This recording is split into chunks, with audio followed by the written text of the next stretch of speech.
Lahat naman yata ng teleradyo interview ay pinaliwanag naman din ng DOJ ang kanilang posisyon tungkol dito sa kaso na ito. Partner, may mahalagang pahidla akong babasahin para sa ating po mga kababayan, lalong-lalo na po sa mga sumusuporta sa ABS-CBN at sa DZMM. Ihinto po ng ABS-CBN, DZMM, MOR at lahat po ng TV at radio stations nito sa buong bansa ang pagbo-broadcast ngayong gabi. Alinsunod po sa kautosang pagpapatigil ng operasyon mula sa National Telecommunications Commission. Kinakailangan lang po ng istasyon ng sapat na panahon upang maisaayos po ang pag-shutdown sa mga kagamitan nito at mabisuhan po ang aming mga tagapanood at tagapakinig. At bagamat sinabi po namin kanina na hanggang alas 11 po kami, ang management po ay nagpasya. Mga kapamilya, liliban na rin po kami sa ere.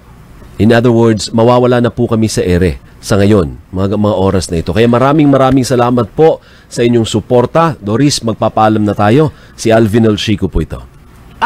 Bago magpaalam, nais ko lang magpasalamat. Magpasalamat sa lahat. Yun lang masasabi ko. Maraming salamat po. Maraming salamat, kapamilya. Hanggang sa muling pagkikita. Bye. Bye-bye. 5 years later. Ito po ang DZMM Radio Patrol sa 630 at DZMM Teleradyo, patuloy na magbabalita at maglilingkod. Kasapi po kami ng KBP, kapisanan ng mga broadcaster ng Pilipinas. Ang oras! 3 minuto makalipas ang 8:08 ng gabi. Balitang kumpirmado, sigurado sa DZMM Radio Patrol 630. Ito po ang DZMM. Magandang gabi mga kapamilya.